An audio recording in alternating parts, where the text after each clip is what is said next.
Olá amigos, bem-vindos a Não é um Mito, este documentário especialmente para ti, onde nós queremos realmente é prover-te de respostas para conhecer Jesus de uma forma mais ampla, de uma forma mais, digamos, horizontal, panorâmica e que possamos ter a melhor experiência com Deus possível.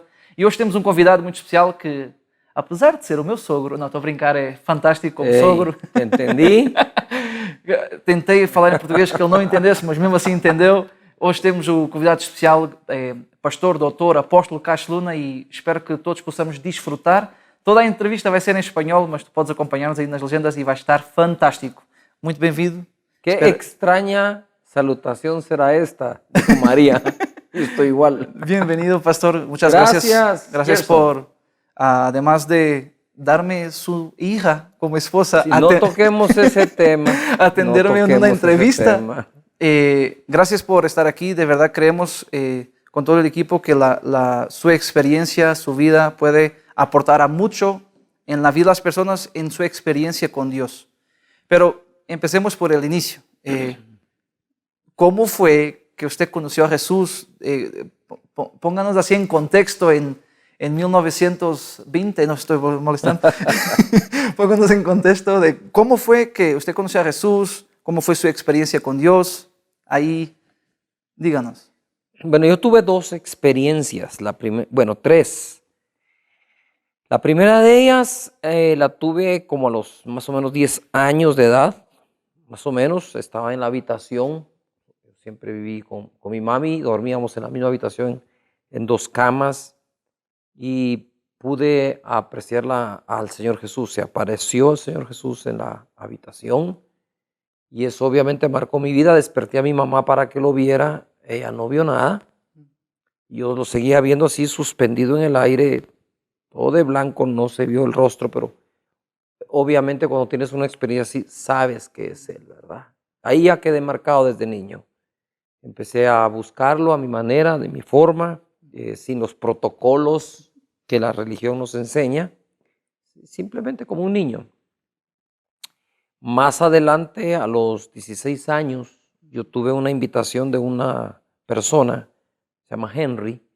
Él llegó de Alabama, Estados Unidos, al Guatemala y a un intercambio y estudió en el colegio donde yo estaba. Él me presentó a Jesús. Él me lo presentó de una manera, hoy creo, bastante drástica, porque él me dijo que si yo era cristiano. Yo le dije, por supuesto. ¿Qué más soy? Vivo en un país católico evangélico, pues soy cristiano. Y entonces él me preguntó si yo era un cristiano frío o caliente. Yo le dije, bueno, mira, fanático no soy, así como para decir que soy un cristiano así on fire, ¿va? Pero tampoco soy un cristiano que no le importe nada y tampoco soy frío. Y me sacó la cita que está escrita en Apocalipsis, que por cuanto no eres frío ni caliente, sino tibio, te vomitaré de mi boca. Digo yo, wow, qué presentación la que me hicieron. Pues, sin embargo, dije, bueno, tiene razón. O se es o no se es. ¿Verdad? Es mejor eso. Entonces, ahí tuve el primer encuentro con las escrituras un poco más confrontativas. Él me invitó a ir a Alabama, fui para allá y estuve unos meses estudiando en Trinity High School, que era un colegio cristiano. Entonces, yo iba con la idea, ¿verdad? Jovencitas, 16 años, high school, y que si todo el mundo era cristiano y todo el mundo me hablaba de Jesús. Entonces, allí recibo yo a Jesús como mi Señor y Salvador. Pero regreso a Guatemala, obviamente, y yo quería seguir con todo lo mío, mi música, mis fiestas, mis salidas, todo lo que yo hacía. No comprendí qué hice. Entonces pasaron otros 4 años hasta que un amigo, mi historia es un poco extraña, porque un amigo con quienes estábamos, un grupo de amigos con quienes estábamos sábado por la noche, tomándonos unos tragos, uno de ellos me dijo, te invito mañana a Fraternidad Cristiana. Fraternidad Cristiana es la iglesia donde yo nací de nuevo y crecí. Y yo dije, bueno, ese día yo me sentía mal, no quería seguir tomando y él me invita. Yo digo, bueno, está bien, voy. Fui, me siento, empiezo a ver que la gente cantaba y aplaudía y decía, ay, ¿a dónde me vine a meter? Sin embargo, por más que algunas cosas no fueran de mi gusto, yo no me iba contra la verdad ni contra la lógica. Yo escuché las letras de las canciones y dije, tienen razón. Y como desde niño quedé marcado de buscar al Señor, dije, wow. Luego el pastor preguntó quiénes no le tienen miedo al qué dirá la gente. Y yo fui educado en, pórtate bien, qué dirá la gente. Hace esto porque qué dirá la gente. Entonces yo sentí como que Dios me estaba hablando a mí de dejar esa vida de qué pensará la gente. Yo dije, yo no. Y luego dijo, ¿quieres recibir a Jesús? Le dije, por supuesto. Que Jesús, y yo pensé, ¿qué me ha hecho Jesús para que yo no lo reciba? O sea, Perdón, repita de nuevo, ¿qué ha hecho Jesús? para que yo no lo reciba. O sea, no tiene lógica no recibirlo. Si ha sido mi mejor amigo, aunque yo no era amigo de él, aunque yo no lo seguía a él nunca me dejó a mí. ¿Qué me ha hecho Jesús como para que yo no lo siga? Es ilógica la pregunta. Hasta a mí me pareció ilógico que me preguntaran eso. Pues yo quiero recibir a Jesús y ¡pa! Ahí estuvo, 11 de julio de 1982. Wow. Ahí recibo a Jesús como mi Señor y Salvador y se genera un cambio dentro de mi corazón, como que existía otro mundo desconocido para mí, que era un mundo real y yo estaba ausente de él, ¿no? Así empezó mi vida con el Señor Jesús. Y usted como puede, que más en serio, ¿verdad?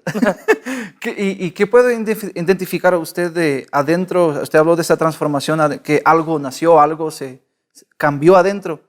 Uno o dos cambios que usted lo haya experimentado y otro cambio que usted haya buscado. Pero la primera es, no sé por qué, pero se despertó un interés hacia la Biblia y las Escrituras, la vida de Jesús, sus apóstoles, que me fui a comprar una Biblia, y eso fue domingo. El jueves era pago de quincena, decimos en Guatemala, o sea, te pagan el salario la mitad del mes. Y a 2 o 3 cuadras de donde yo trabajaba existía una librería cristiana. Entonces me fui a comprar una Biblia. Y me recuerdo que entro y le digo a la señorita, yo quiero comprar la Biblia más cara que usted tenga. Y me decía, joven, mire, hay unas Biblias no tan caras, pero son muy buenas. Y me dice, por ejemplo, esta tiene concordancia. Me decía yo, concordancia. Digo, ¿será una señora? ¿De quién me estará hablando? Mire, señorita, yo no sé qué es la concordancia, no sé si es una señora. No, joven, concordancia es donde usted puede buscar los capítulos y versículos donde se encuentran unas palabras. Capítulos y versículos. O sea, ¿qué es eso? Digo, yo quiero la más cara. Bueno, me dijo, mira, aquí tengo otra que no está tan cara, pero tiene los mapas. Tiene mapas. Yo decía, pero si yo no voy a viajar, ¿por qué me están ofreciendo mapas? Todo eso me pasaba en la mente. Quizás las personas que lo están escuchando o viéndonos ahora, si ya son cristianos y ya se ambientaron, Los conceptos. no te logras poner en ese momento, Sí, ¿verdad? sí. Entonces yo le decía, mire, pero mapas, yo no voy a viajar. Ay, joven, me decía ya enojada, son los viajes de Pablo. Y yo decía, ¿quién es Pablo? ¿Y a dónde se fue? Y mira, la señorita le dije, ¿sabe qué? Mejor le explico por qué quiero la Biblia más cara que tenga en la tienda. ¿Por qué? Me dijo. Porque el viernes pasado yo estaba en una discoteca pagando el whisky más caro que podía para tomármelo.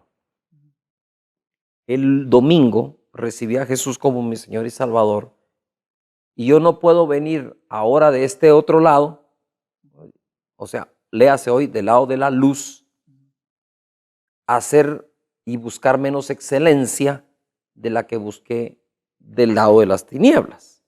O sea, si yo servía bien al diablo, tenía que servir mejor a Dios. Y empezando por su libro, es su palabra. Yo no sé si ahí arriba en el cielo dijeron, hay un joven que parece que valora mi palabra. Sí. Dele en revelación, ¿verdad? Entonces, ese fue algo que yo busqué. Luego yo era muy mal hablado. Yo de 10 palabras se me salían unas 6 vulgares, ¿verdad? Y leyendo la Biblia todos los días en la noche, porque yo padecía de insomnio ya a los 20 años de edad. Y el insomnio se me fue. Fui curado del insomnio leyendo las escrituras. Porque yo agarraba las escrituras en la noche hasta que me quedaba dormido. Y eso, sustituí el ver televisión por las escrituras. Al poco tiempo, cuando llego a Mateo, donde dice de la abundancia del corazón, habla la boca, yo reflexiono que ya no decía malas palabras o palabras vulgares. Dije yo, ¿a qué hora se me quitó esto sin darme cuenta? Y entonces comprendí que ese verso es verdad. De la abundancia del corazón, habla la boca. Ese fue un cambio que no busqué. Ese cambio vino, dije, wow, la Biblia es verdad, porque ahí dice que de la abundancia del corazón habla la boca, y a mí se me compuso bastante la boca. Eso. De todo lo que usted ha vivido, ¿cuál fue la experiencia ya desde ahorita mirando hacia atrás, una vista panorámica? ¿Cuál fue la experiencia que a usted más le marcó? Empezamos con su inicio, ¿verdad? Y ha sido increíble escuchar la sencillez y la profundidad que tiene, pero ¿qué ha sido lo más intenso que usted ha vivido con Dios, con Jesús, el Espíritu Santo? Y háblenos un poco de eso. Son muchas las experiencias, pero intenso, así sobrenatural, algo que no vives, sino si estás metido ya en el reino de Dios, fue el advenimiento de la unción del Espíritu Santo sobre mi vida. O sea, yo ya obviamente tenía el Espíritu Santo, porque sin Él no naces de nuevo. Él es las arras de Dios, la garantía que Dios nos da. Pero estuvimos buscando un avivamiento para nuestra vida, ni siquiera un avivamiento para la iglesia, para nosotros mismos. Y entonces oraba, yo pidiéndole a Dios unción. De hecho, no sé, pero llegó un momento en que dejaba unas pequeñas pozas de agua, es decir, de lágrimas en el piso, de estar pidiéndole a Dios que me diera algo de unción, una gota. Obviamente hoy entiendo que no necesitaba yo llorar para pedírselo, porque es como decirle a Él, no me lo querés dar. Wow. Eso, por ejemplo, fue un gran cambio. Entonces supe de unas noches de avivamiento o días de avivamiento que había en la iglesia de un amigo en los Estados Unidos, y dispuse con Sonia irnos, ¿verdad? Dije, vamos a buscar un avivamiento para nuestra vida. ¿Por qué? ¿De dónde nace? Porque llegó el momento en que le dije, mira, Señor, yo ya tengo muchos conceptos de ti, pero yo te quiero a ti.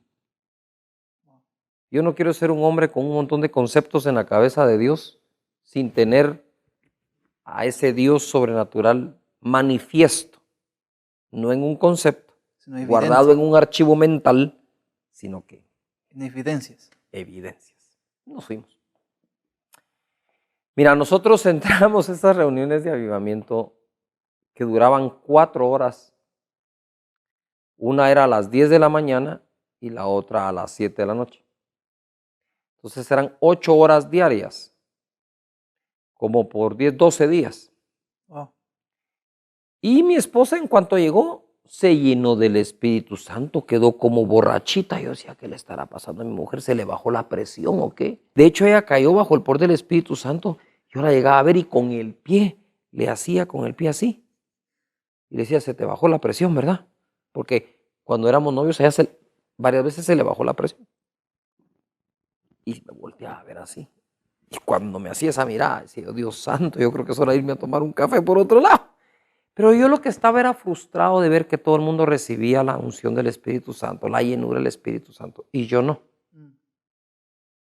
A mí no me agarraban ni escalofríos. Tal vez muy cerebral yo, muy racional, observando todo sin abrirme. Y entonces un día yo estaba frustrado porque, mira, oraban por todos.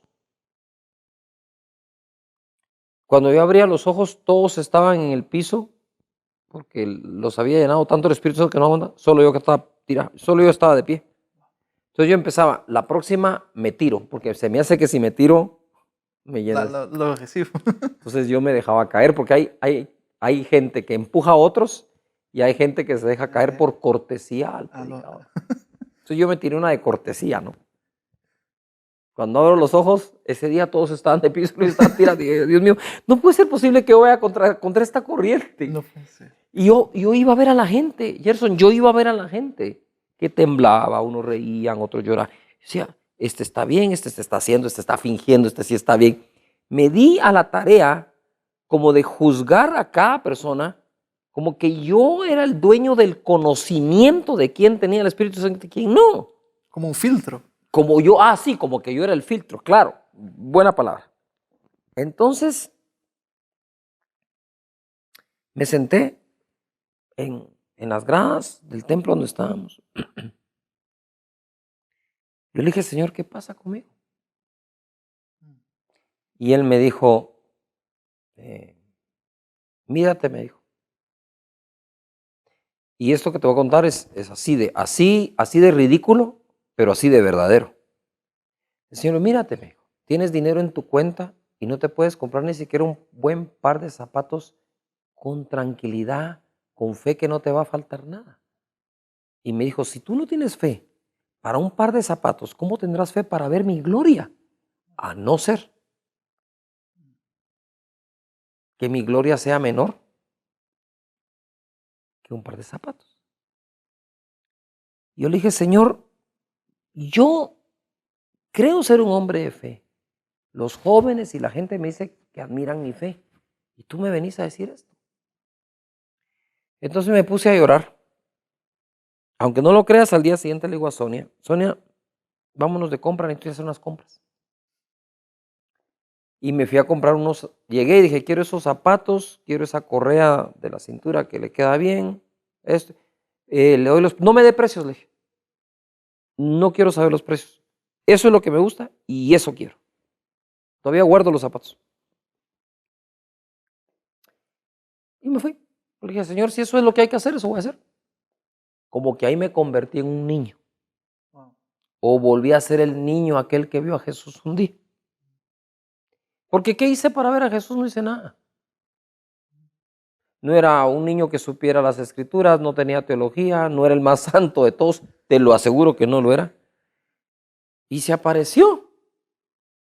Y en eso se basa casi toda mi vida, en la gracia de Dios. O sea, si no hice nada para que se apareciera, ¿por qué tengo que andar haciendo un montón de cosas para que hoy se manifieste? Entonces, esa noche estábamos en la casa de estos amigos que nos hospedaron, pero ya yo había logrado que el pastor de la iglesia le dijera al evangelista que estaba predicando que orara a solas por mí. El conecte. Sí, ya estaba la conexión hecha. Y ya me habían dicho, van a orar por ti tal día, el fin de semana. Cuando en el cuarto estamos acostados con Sonia, uno a la par del otro, cuando de pronto siento que me están poniendo unas cobijas encima, dije, mi esposa por el aire acondicionado me está protegiendo, me está poniendo una cobija. Al rato siento otra y otra cobija, tanto que empecé a sentir mucho peso sobre mí, como que me hundía en la cama. Cuando abro los ojos no tengo nada encima. Mi esposa no me había puesto nada. Yo creo que quería que yo me muriera de frío. Y yo miro y literalmente estaba hundido. Entonces digo, Sonia, mira lo que está pasando. Es Él, es el Espíritu Santo, nos está visitando. Era un peso increíble. Y quedé impregnado de la unción. Entonces oí la voz de Dios, me dijo, ya tienes saqueo por lo que viniste. No orarán por ti el fin de semana. Vete a tu casa. Wow. Entonces venía una prueba de fe. ¿Será lo mejor me quedo para que oren por mí? Pero dije, no, si eso dice, eso es. Y empezó una fe en la palabra que oía que cambió mi vida para siempre. A ese momento le debo yo todo lo que hoy soy, todo lo que he logrado y todo lo que tengo. Porque creo que ahí me dio Dios el don de la fe, ¿verdad? El don del Espíritu Santo, que es el de la fe. Ya no solo es la fe que normalmente todos tenemos, sino un don sobrenatural de fe. Y entonces tengo esa manía, esa maña de creerle a Dios como a un niño, y es lo que me ha llevado a donde estoy. Tanto en los tiempos buenos como en los regulares, como en los malos, tanto como cuando estoy muy bien con Dios como cuando no muy bien con Él, igual la fe funciona. Así que aquí estoy. Esa fue una experiencia demasiado buena. Wow. Al regresar de ese lugar, de esa experiencia, ¿qué pasó? ¿Usted ya había fundado Casa de Dios en ese entonces? Sí, todavía no se llamaba Casa de Dios como tal. Pero tenía sus reuniones. Habíamos comenzado ya unas reuniones en casa, entonces yo regreso, éramos ¿qué? No sé si eran unas 40, 60 gente. Era una sala llena de gente. Era una sala grande, ¿no? Más bien eran 2 salas juntas de la casa de un amigo. Y yo solo me paré allí y les dije, miren, he descubierto que el Espíritu Santo no es un punto de un programa, de una reunión. Y Él no está esperando que yo le diga qué hacer. Yo estoy esperando que Él me diga qué debo hacer.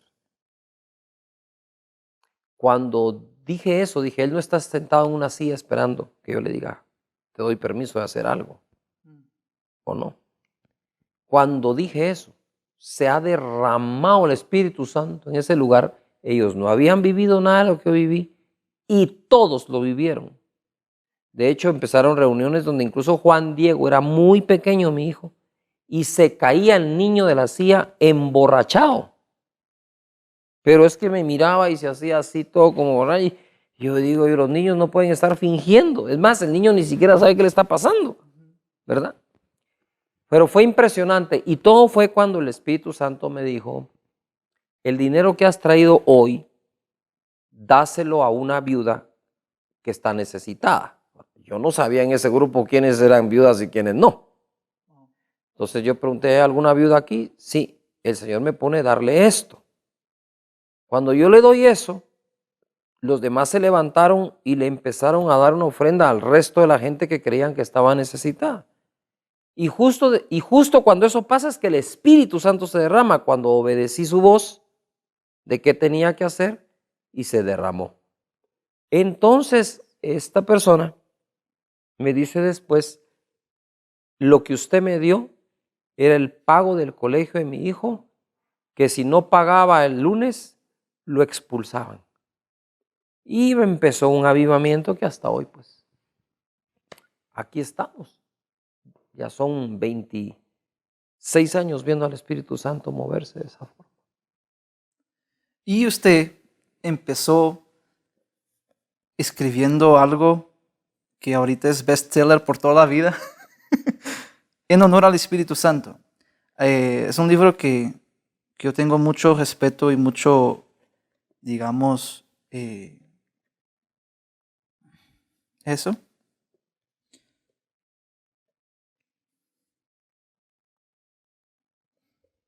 ¿Está el Espíritu Santo aquí?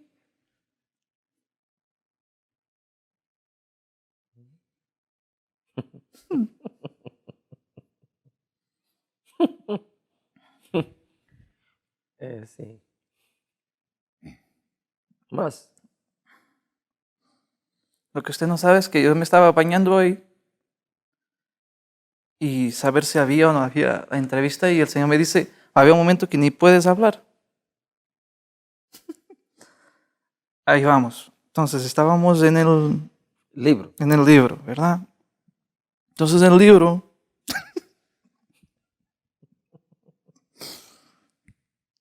pasa, los que nos están viendo, esto pasa que de pronto el Espíritu Santo empieza a llenar a las personas, de pronto te está llenando a ti en la casa donde nos estás viendo, pero esa presencia es real, es el Espíritu Santo. Y no todas la sienten igual, unas más intensas, otras menos intensas, pero lo importante es cuando ya te sueltas y crees, Él empieza a moverse donde se le cree y donde se cree que Él está. sobre el libro usted cuenta y lo que yo he oído de usted es que usted empezó a escribirlo un capítulo y esperó 10 años para terminarlo. Sí. Cuéntanos un poco el por qué y qué fundamento tiene, o sea, usted para hacer eso. O sea, ¿qué fue lo que usted pensó para decir, no, yo voy a esperar un poquito para lograr terminar el libro? Cuando yo lo comienzo a escribir en la casa de un amigo, escribo el primer capítulo y luego de eso paro y digo, no, en esa época, digamos que varias personas fueron muy usadas por el Espíritu Santo. El Espíritu Santo las levantó para ministrar, cruzadas de sanidades, días de unción del Espíritu Santo. Y todos estaban escribiendo.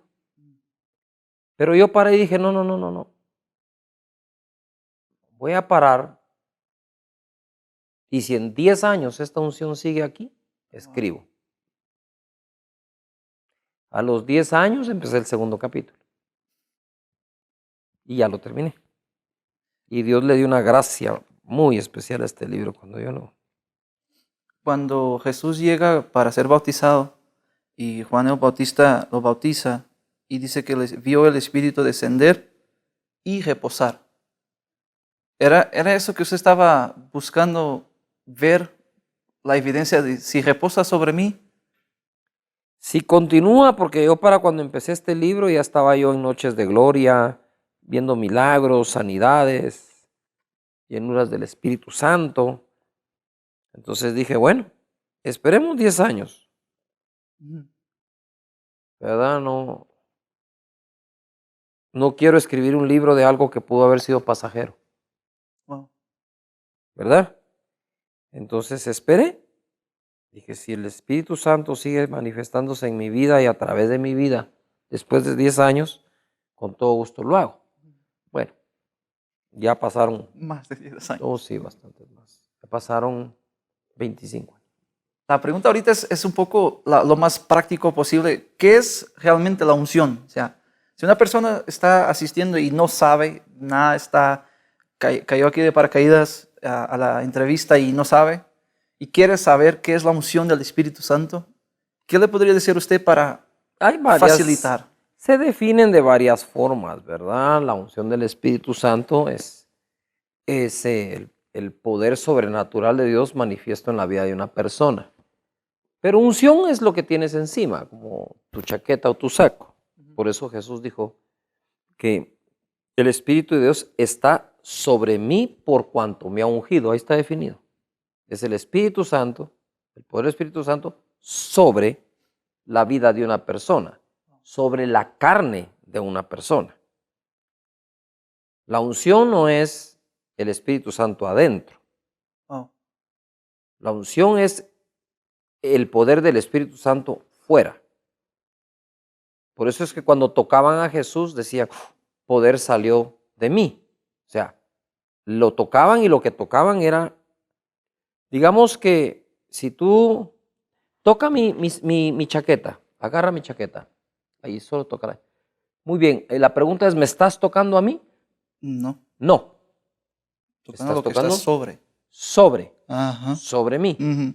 Bueno, entonces ahora pon tu mano sobre mi mano. Uh-huh. Ok. Uh-huh. Si la unción está ahí, justo lo que sentiste ahorita, tú no me estás tocando a mí, tú estás tocando otro ser. Wow. Uh-huh.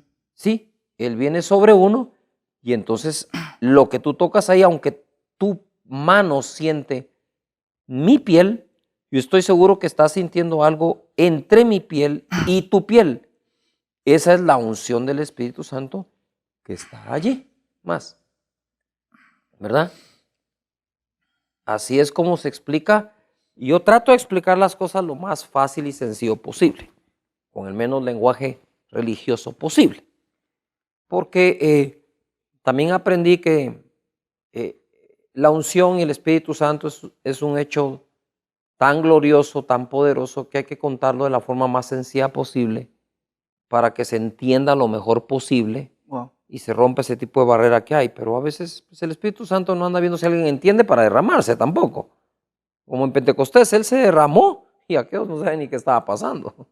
No sabían, les habían hecho la promesa, pero no sabían cómo vendría. Claro, sí. O sea, ellos no sabían de un viento recio que iba a entrar, iba a llenar la casa, iba a poner fuego sobre las cabezas de las personas.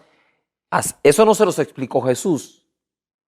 Jesús les dijo que vendría sobre ellos. Otra cosa es todo el montón de cosas que pasó por haber venido sobre ellos. Wow. Entonces la gente confunde las manifestaciones del Espíritu Santo con las reacciones Wow. que tiene una persona ante el toque del Espíritu Santo. Una cosa es la electricidad. Otra cosa es si tú metes el dedo ahí, la reacción de tu cuerpo ante ese toque de la electricidad. Una cosa es el café. Otra cosa es que cuando lo bebes, tu cuerpo agarra cafeína, se pone en alerta y despierta. Claro. Una cosa es el cuerpo de tu hijo y otra cosa es si le damos unos 4 dulces a eso de las 10 de la noche, ya no va a dormir. No va a dormir. Porque hay un elemento que entró en él y que produce una reacción física, ¿verdad? Ante su presencia. Cuando el Espíritu Santo viene sobre la vida de una persona o llena a la persona, es algo extraño al cuerpo. Entonces el cuerpo o se descompone un poco. Es cuando quedan como borrachos. Es cuando algunos ríen, algunos no se pueden mover. Es porque es real, está entrando en el cuerpo de la persona o poniéndose sobre la persona. Entonces, ¿qué pasó aquí? Me gustó lo que usted dijo porque es una reacción física. Sí, es una reacción. Hay reacciones físicas, ¿cómo no? Claro. O sea, no. Y no es nada malo. Porque dice la Biblia que en un momento que las personas quedaron atónitas. Se dice atónitas. Ahí estás, sí, y atónitos y sorprendidos o admirados de ver las reacciones. No necesariamente de tener en sí mismo la reacción, No. solo de ver. No, por ejemplo, tú puedes estar siendo lleno ahorita del Espíritu Santo acá y uno de los camarógrafos o productores se quedaría asombrado. Sin él estar lleno, se está asombrando de cómo tú te estás llenando. Entonces, esa es una de las cosas. Y todo eso está en este libro. Es pequeño. Lo quise hacer pequeño y ameno, porque para la gente que no tiene la costumbre de leer, a mí me interesaba hacer un libro que lo terminen de leer. Wow. Otra cosa es como tú lo llamas, la enciclopedia de la fe. Sí, esa sí es mi antología de la fe, mi herencia. A este llegaremos en un momento, porque aquí él puso el fundamento y esos son los hechos ya como evidencia. Sí, una pregunta que yo siempre quise hacer es, ¿cuál fue el primer milagro que usted observó que Dios lo haya utilizado a usted como canal? O sea, ¿cuál fue la primera experiencia cuando usted oró por alguien y se sanó ahí instantáneamente? ¿Qué milagro fue? Éramos novios con Sonia cuando un viernes en la noche yo la estaba viendo y me entró un mensaje que me presentara a la iglesia. En la iglesia había una vigilia. Oh, wow. Cuando yo llego, el pastor de jóvenes que estaba allí me dijo, mira, Cash, ¿podés predicar? Pensé, me va a decir que predique la otra semana. Con mucho gusto. ¿Cuándo? Ahora, me dijo. ¿Y qué tiempo tengo para prepararme? De aquí a la plataforma, me dijo. Yo tengo un asunto de emergencia que debo tratar. Ok, le dije, ¿y ahora qué hago? Y entonces empecé a caminar de ahí a la plataforma sin ni siquiera saber qué predicar y es como que se te hace así pura película, así. Y oí una voz interna que me dijo, habla acerca de mi sanidad divina, yo soy el sanador. Wow. Fui a abrir la boca y hablé de Jesús como sanador, mencioné todos los milagros que pude. Y al final se acerca uno de los ancianos de la iglesia, no me recuerdo si era miembro de la junta directiva de la iglesia, pero don Ronnie, me quería mucho el señor, grande así, grandote de alto y de ancho. Sí. Y llegó conmigo hasta adelante. Él estaba en primera fila. Me dijo, Cachito, ven. Fíjate que yo padezco mucho de mi espalda. Creo que tengo una pierna más larga que otra, me dijo. Y me las puso así. Y una estaba más larga que la otra. locura. Dije, ¿para qué abrí la boca que Jesús sana? Ahora, ¿qué voy a hacer aquí? Bueno, agarré una pierna en cada mano. Apenas me cabían las piernas, era muy grande. Y cuando las agarro, toda la gente que estaba ahí cerca, conocidos, amigos, se levantaron a ver. A ver si es cierto. Dice. No, sí, no era poca gente. No era poca gente. Dije, ¿ahora qué hago? Dile que crezca. Entonces yo tomo eso y digo, en el nombre de Jesús, crece. Vaya que me hizo caso la corta. Porque se la hace casi. Si no la tengo más larga. Habría que decirle qué pierna había de crecer. Y en mi mano se desliza así la pierna y yo pego un grito del susto. Yo me asusté mucho, de verdad. Y en ese momento toda la gente empezó a hacer fila para que orara por ellos. Dije, ahora en qué lío me vine a meter. Y una gran cola para Pero yo no sé si yo estaba preparado, Gerson, pero estaba dispuesto. Wow. Estaba disponible. Cualquiera habría dicho, uy, no, deme tiempo para prepararme. Ah, no, fíjate que tengo que regresar a ver a mi novia. No, hoy no. Ni siquiera pensé si era una oportunidad o no. Simplemente me estaban pidiendo que lo hiciera. Era mi pastor. No le puedo decir que no. Aprendí ahí que la unción sigue a la obediencia. Wow. Pero normalmente esa palabra obediencia la gente la asocia a la obediencia a los mandamientos. Y es la obediencia a las instrucciones. Por favor, háblenos ahorita como si tuviéramos 6 años y díganos cuál es la diferencia entre un mandamiento y una instrucción de Dios. Los mandamientos están en la ley de Dios. No matarás, no robarás, no levantarás falso testimonio contra tu hermano. Eso que les quede claro. Porque hay quienes mintiendo de uno, lo acusan a uno mintiendo y los que están pecando son ellos. Claro. ¿Verdad? Wow. Y los demás lo repiten puros loros, lo retuitean. Digo yo, wow, qué manera de meterse en un pecado, ¿verdad? Entonces algunos tratando de acusar de pecado a otros, ellos son los que están pecando. Y algunos diciendo que uno va a dar cuenta a Dios, todos vamos a dar cuenta de todo, ellos van a tener que dar cuenta de eso. Así como le dije una vez a un amigo, mira, le digo yo, no te preocupes, ahí nos vemos ese día los dos, vos y yo daremos cuentas. Y todos también, porque cuando la gente se pone a juzgar, se le olvida que ellos van a dar cuentas también, ¿verdad? Sí, es cierto. Entonces digo yo, bueno, sálvese quien pueda. Entonces, la diferencia entre mandamiento e instrucción es instrucción. Vayan a la aldea que está enfrente, van a encontrar un pequeño burrito, desátenlo, tráiganmelo, y si les preguntan, díganle que es para mí, que lo necesito. Wow. Eso es una instrucción.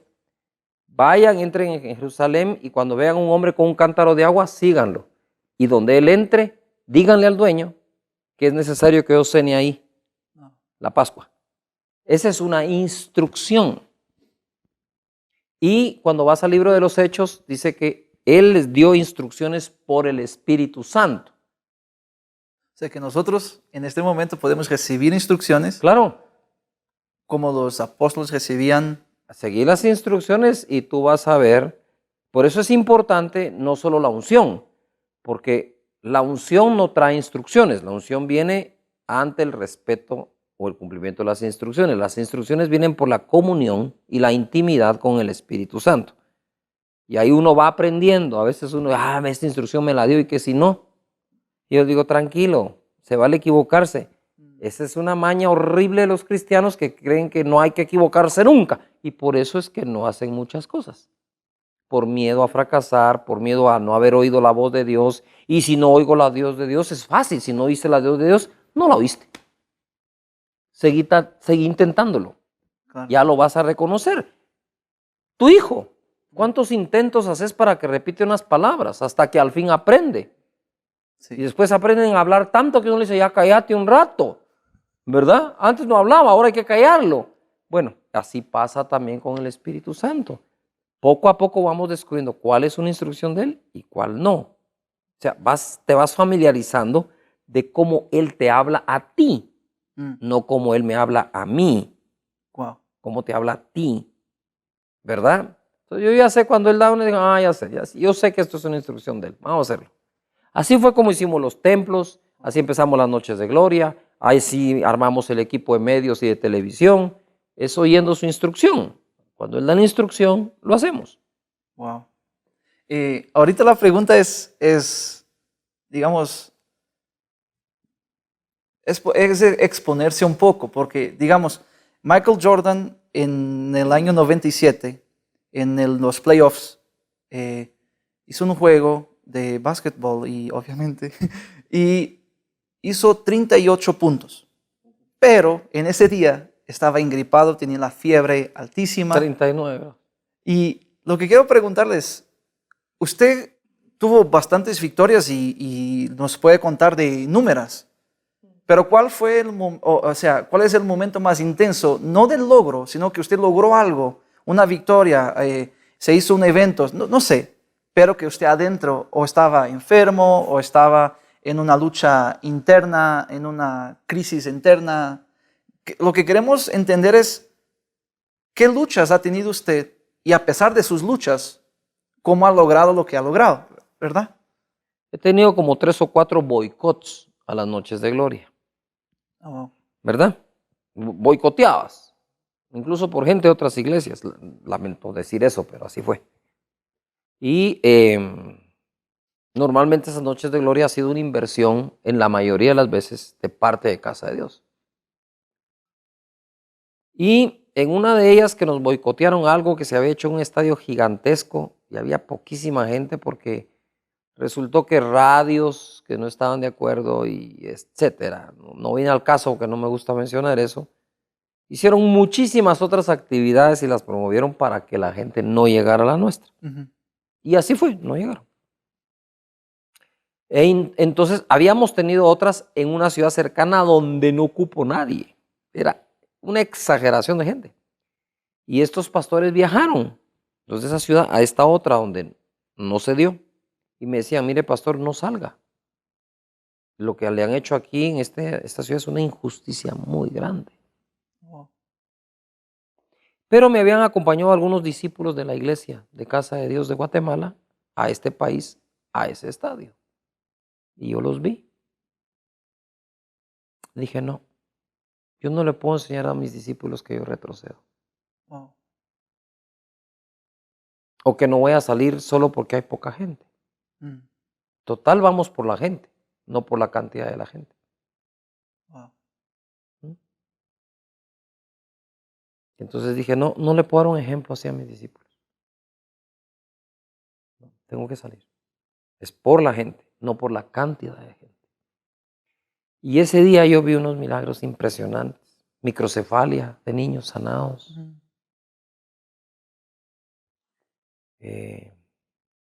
Muchos más.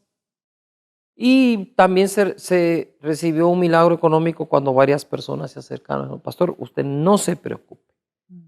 Lo mismo que yo había hecho, ¿verdad? No puedo dejar a estos así. No retrocedieron ellos también. Ellos tampoco retroceden. No se preocupe. Aquí no va a faltar nada. Usted siga para adelante. Porque continuamos para otra ciudad. En esa otra ciudad se empezó a incendiar el hotel. Me tuvieron que bajar por una ventana. No, esa gira estuvo en esa otra ciudad. Ya no cupo la gente también otra vez. Ya se llenó. Pero esos momentos en que dices, bueno,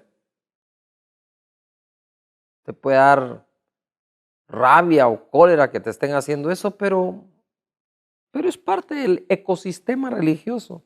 Hay que entenderlo. Así funcionan algunos. Y hay que continuar, ¿verdad? Hay que seguir. Cuando yo me pongo ahorita como asistente de sus reuniones de unción, noches de gloria, las conferencias donde usted predica y enseña, la pregunta que voy a hacer quizás es de las preguntas que más gente hace y creo que usted tiene esa sencillez, esa facilidad de ser práctico en esto. ¿Por qué unos sienten, otros no? ¿Por qué unos reciben, otros no? Y la idea es, porque a veces esta pregunta viene de un fundamento que la gente tiene es que como no siento, entonces Dios no existe. O sea, como se están poniendo de que ellos son los dueños, de que como ellos no sienten, entonces Dios no existe. Y la idea es cómo podemos facilitar un poco la respuesta, que la gente diga, ok, no estoy sintiendo, pero ¿a qué viene esto? O sea, si yo no siento lo que tú estás sintiendo, entonces es mentira. O sea, yo vengo a hacer el filtro o el muestrario que Dios va a escoger para que todos sepan que es Dios. No, eso es mucho orgullo, creo yo. Mira, a lo largo de los años no todos sienten igual todo el tiempo. Porque, por ejemplo, alguien dice, yo no siento ahorita lo que están sintiendo todos. Pero esos todos que están sintiendo hoy, mañana quizás no sientan tanto. Lo que yo creo es que la fe está siendo puesta a prueba de todos. Por ejemplo, yo que ministro, no he sentido tantas cosas como las que he visto que a la gente le pasa. ¿Podría yo decir, entonces no es de Dios? Pues ahí lo estoy viendo. Número 2.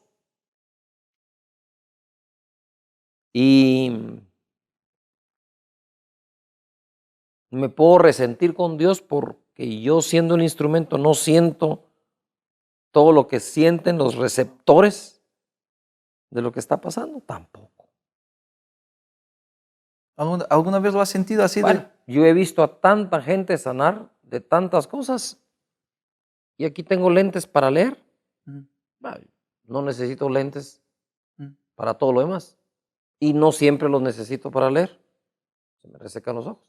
Pero podría decir yo, entonces yo no voy a volver a orar por enfermos porque si eso fuera cierto lo que está pasando, yo no debería necesitar lentes para leer. Esos son absurdos.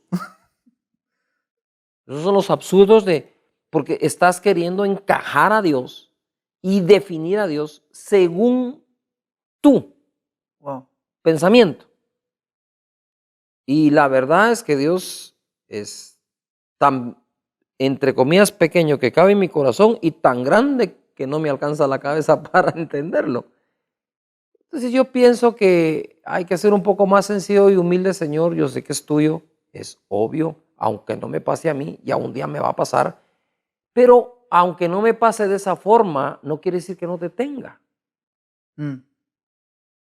¿Verdad? Hay quienes se hidratan rápido con un vaso de agua, otros necesitamos 4 vasos de agua. Hay quienes se toman un café en la noche y no se les va el sueño. Hay quienes, si se lo toman a las 10 de la mañana, ya no duermen. O sea, ¿por qué en eso no cuestionamos? ¿Te tomas un café tú? Me tomo un café yo. ¿A ti se te va el sueño? A mí no me pasa nada. Es que el café no estaba bien. No, pero los dos tenemos adentro cafeína. Claro. Mi reacción es diferente que la tuya ante la cafeína, ante el azúcar, ante el alcohol. Hay quienes se toman una pequeña copa de vino y ya están hablando así raro. Sí, Hay quienes se pueden tomar 2 o 3 copas de vino y no pasan nada.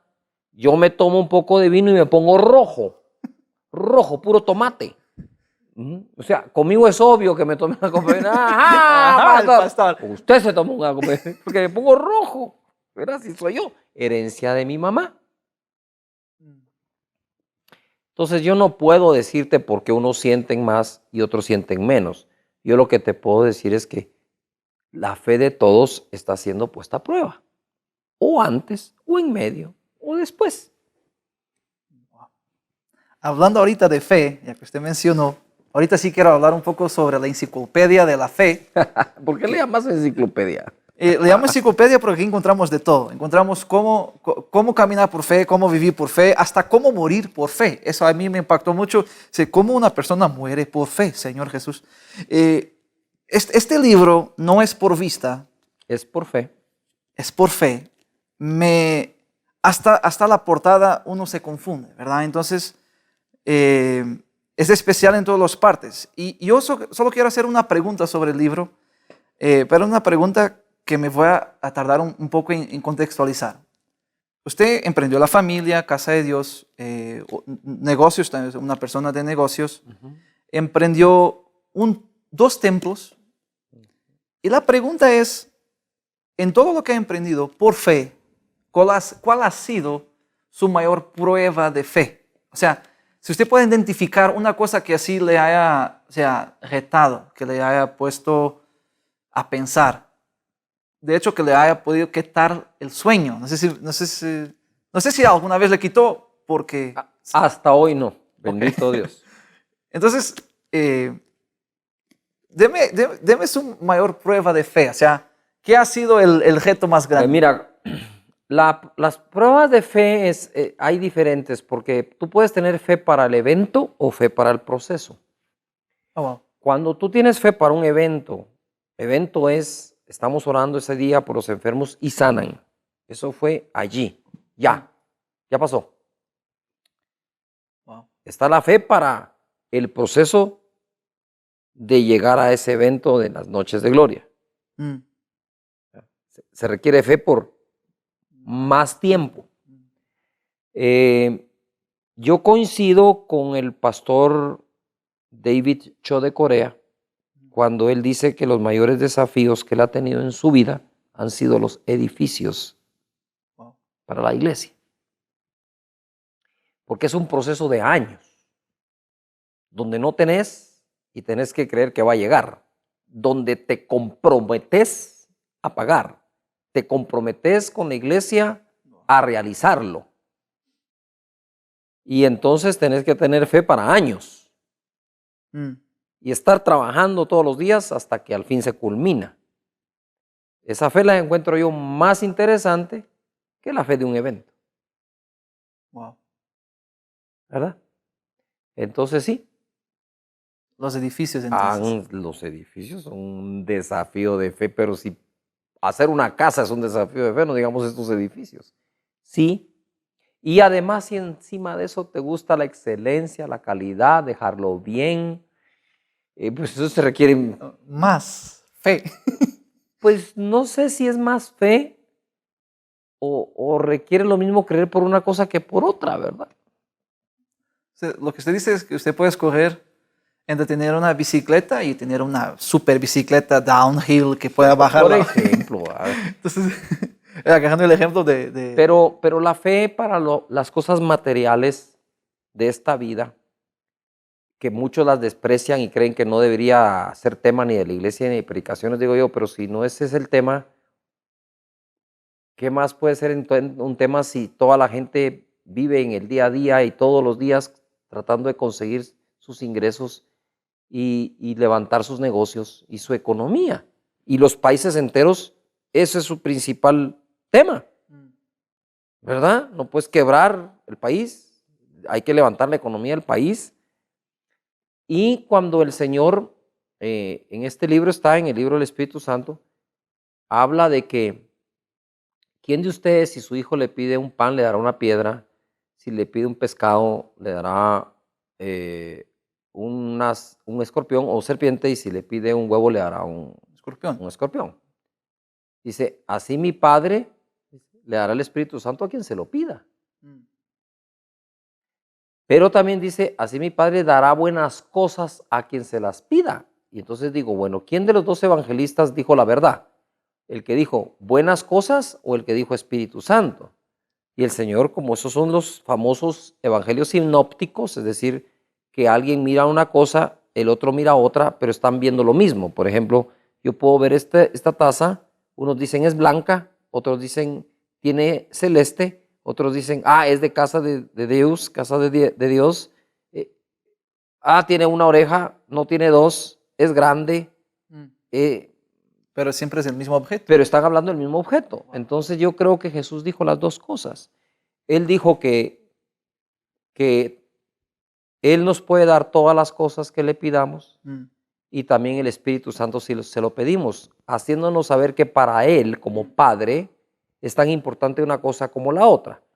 Como por ejemplo, para ti como padre te va a interesar que tu hijo tenga conocimiento y se llene de conocimiento en el colegio. Tan importante como que tenga ropa, buena ropa, un vehículo para transportarse, una casa donde vivir, ¿verdad? Entonces para ti es tan importante que vea al colegio a estudiar, pero también hacerle su casa donde él vive. Claro. Entonces las dos cosas son ¿qué? Importantes. Para ti va a ser importante que él vaya a la iglesia, que sirva como que vaya a la universidad y estudie. Mm. Igual es Dios como Padre. Sí, claro que es muy importante que tengas el Espíritu Santo, pídemelo. Mm. Pero no por eso es menos importante que me pidas el pan, el huevo, ¿verdad? El pescado, la dieta diaria bien balanceada. Entonces, creo yo que es importante que comprendamos ambas cosas. Y por eso la fe para lo material es importante. Entonces, el desafío de tener fe para las construcciones, donde la gente va a aportar y tú les debes de cumplir, Wow. ¿verdad? Porque dijimos que lo vamos a hacer, hay que cumplirlo. Es interesantísimo el proceso de fe. Solo para que la gente que no conoce Guatemala y no conoce Casa de Dios, denos 2, 3 características del templo de Frejanes, solo para que la gente entienda la dimensión, no para gloriarse de la dimensión, sino solo para que entendamos que La fe que se necesitó. Claro. Está muy bien preguntado. Bueno, este es el segundo templo que construimos. El primero lo construimos para 3,500 personas, ¿verdad? Y este otro es para 11,000, realmente es para 12,000, pero pusimos 11,000 butacas. Pero todas las dimensiones están para 12,000. Wow. Para 3,300 carros, Oh, wow. aparte 40 buses y parqueo para motocicletas, ¿verdad? Tiene 2.2 kilómetros internos de calles, Wow. de 3 y hasta 4 carriles. Es decir, tienes más o menos 6 kilómetros dentro del templo, donde los carros pueden circular sin parquearse. O sea, puedes tener 6 kilómetros de carros adentro. Tiene 2 teatros para niños, de más o menos 400 personas cada teatro, de alta calidad, más aulas para los niños para que reciban sus clases, más 4 salones de usos múltiples que llevan los nombres de los evangelistas Mateo, Marcos, Lucas y Juan. Tiene un edificio de oficinas que le llamamos Arrowhead, de 5 niveles, con sus parqueos y con toda la tecnología al día. ¿Qué más te puedo decir? Tiene, no sé en metros, pero son 6 manzanas, son muchos metros cuadrados de jardines, tiene más de 1,200 árboles, 80,000 arbustos. 80,000 arbustos. 80,000 arbustos. Tenemos también un sistema de riego inteligente para regar todos los jardines. El edificio de oficinas tiene 4 elevadores para subir y bajar. El templo tiene gradas eléctricas, tiene muchísimas cosas que se le pusieron. Para algunos dirán eso no es necesario, pero yo no veo cuando ellos dicen eso en un centro comercial ni en el estadio donde su equipo favorito juega fútbol, ¿verdad? Sí. Entonces, pues simplemente creemos que las cosas para Dios hay que hacerlas lo mejor posible, porque si le pedimos a Dios la vida, le pedimos a Dios la salud, le pedimos a Dios el trabajo, pues lo que hagamos para Dios, hagámoslo lo mejor posible, ¿no? Yo a eso le llamo congruencia de mente. Wow. Hay que ser congruente en la vida. No puedo querer lo mejor para mí y no querer lo mejor para Dios, que me dio la vida. Y así es. Yo tengo un principio en mi vida. Para Dios, lo mejor. Y mientras estaba dando las características del jardín, en mi mente empezó a preguntarme, ¿por qué un jardín? Bueno, primero, porque es obligatorio. Tienes que tener áreas verdes de un porcentaje de la tierra. Se ponen las áreas verdes porque dentro de las construcciones debes tener área verde. Pero además de eso, cuando yo vi que eran tantas áreas de jardín, tantas áreas verdes, tantos riegos, le pregunté al Señor que si no sería posible, ¿verdad?, hacer menos áreas verdes o algo. Y el Señor me contestó en oración, me dijo, yo no sé qué vas a hacer tú, pero lo primero que yo hice fue un jardín, el jardín del Edén. Ok, igual el jardín. Tenemos que hacer el jardín. Ahí fue. Ay, qué bueno. Cuando Jesús dice, yo quiero concluir el tema en esto, Jesús dice, estas y cosas mayores aún harán los que creen en mí. ¿Cómo usted aplica esto en su vida? teniendo en cuenta que usted ha logrado mucho y nosotros viéndolo ahorita de forma panorámica, viendo pues, toda la carrera que tiene ministerial, ha sido increíble el crecimiento, desarrollo, ha sido constantemente creciendo. El tema es, si hay cosas más grandes todavía, quiere decir que, creo yo no lo veo a usted parar, no lo veo a usted, ahorita no lo veo a usted retirado. No, ¿cómo te vas a retirar de lo que más te gusta hacer en la vida? Entonces, la pregunta es, ¿cómo usted aplica eso de que siempre hay cosas mayores por hacer, o mayores o más intensas, o objetos diferentes? ¿Cómo usted lo aplica para que la gente allá a casa pueda decir, yo quiero vivir algo nuevo? Bueno, mira, perdón que tal vez te voy a salir por otro lado, pero cuando Jesucristo le dijo a los discípulos, el que cree en mí las obras que yo hará y mayores, no me fijé en las cosas mayores que podemos hacer. Yo me fijé en Jesús. Wow. Que como siendo Jesús el Señor, Mm. el que sustenta todas las cosas, dice la Escritura, te pueda decir a ti, hey, mi secreto te lo voy a transmitir. Es la fe. Mm. Y si tú crees, puedes hacer lo que yo hago. Y más. ¿Cómo que sí que y más? Como diciendo Jesús, yo todavía no le he sacado todo el jugo a la fe. Oh, wow. ¿Podrá venir alguien que se lo saque más que yo? El tema no es las cosas mayores. El tema es que te está diciendo el secreto. Es un tema de productividad, digamos. Que es la fe. Que es la fe, la número 1. Número 2, Él te dice, tú puedes algún día hacer cosas mayores que yo si crees en mí y tienes fe. Pero el hecho que un día puedas hacer cosas mayores que yo no te hace a ti mayor que lo que soy yo. Mm. Porque la gente cree que es mayor por las obras que hace. Mm. Pero si tú hicieras mayores obras que Jesús, no eres mayor que Jesús. Él sigue siendo tu Señor. Y es lo mismo.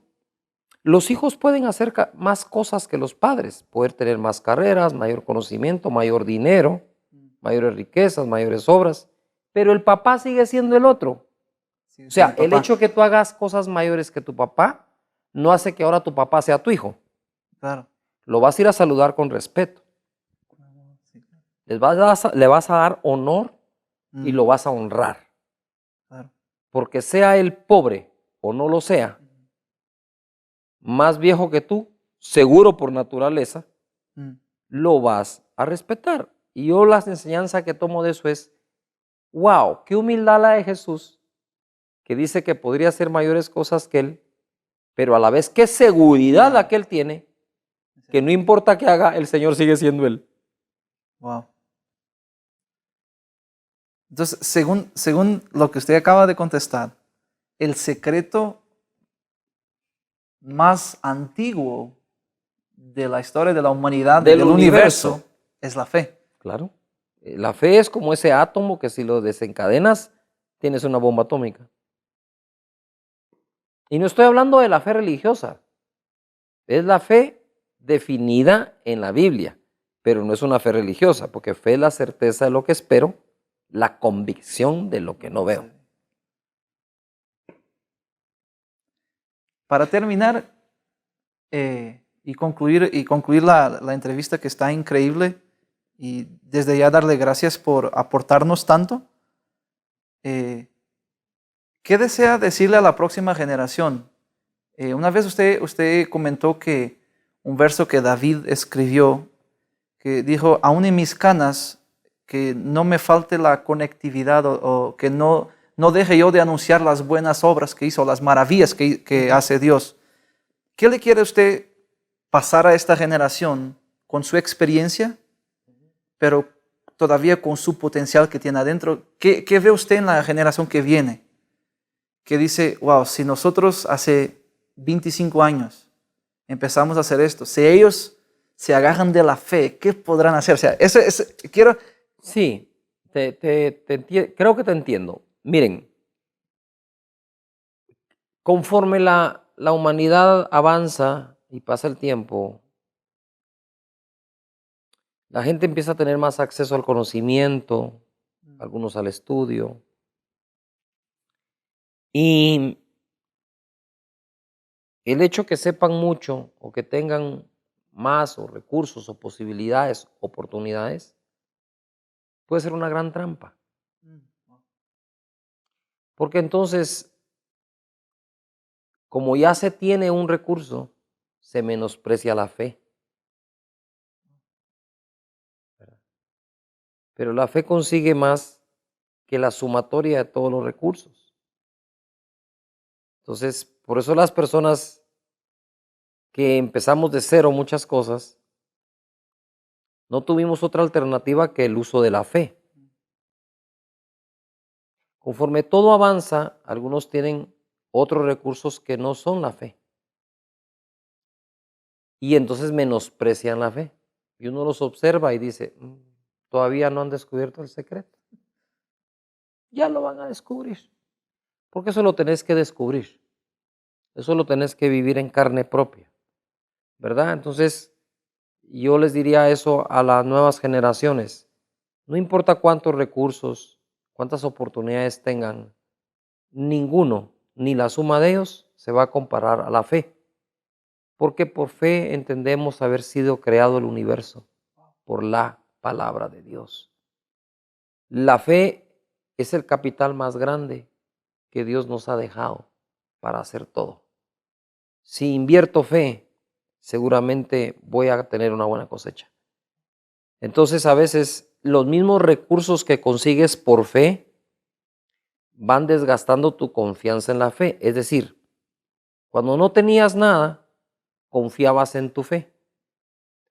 Ahora, conforme tienes más cosas que la misma fe consiguió, ya cuesta más porque el 100% de tu confianza no la depositas en la fe, sino que le vas restando y ahora tienes el 60% de la confianza en los recursos que esa fe consiguió y el 40% en la fe.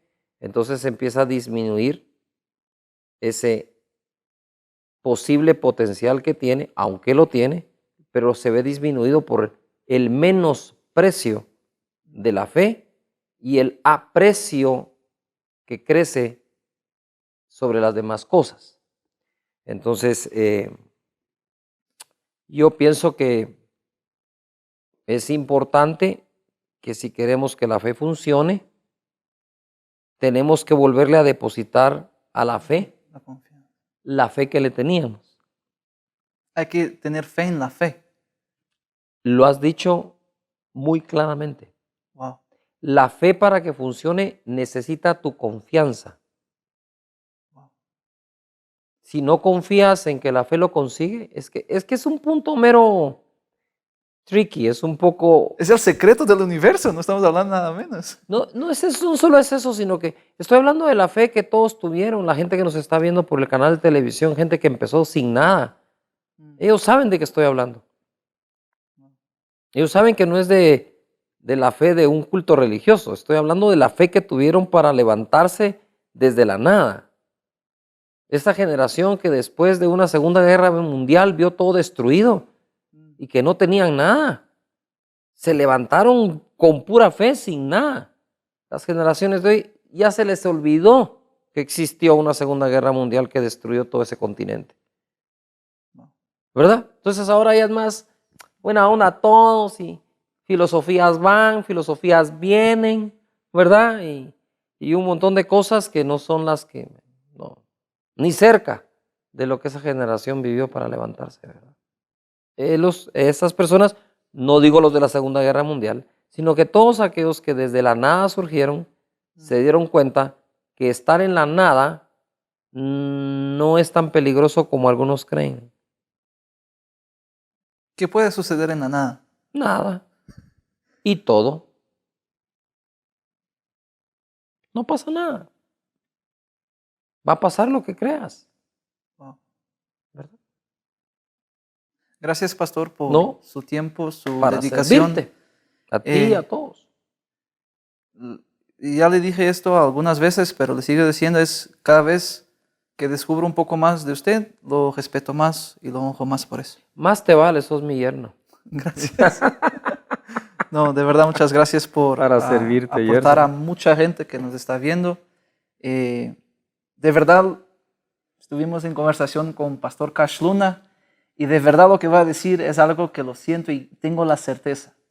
Su vida es una evidencia que el Espíritu Santo no es un mito, que Jesús no es un mito y que la fe no es un mito. Un abrazo gigante para ustedes y nos vemos en una próxima oportunidad. Adiós.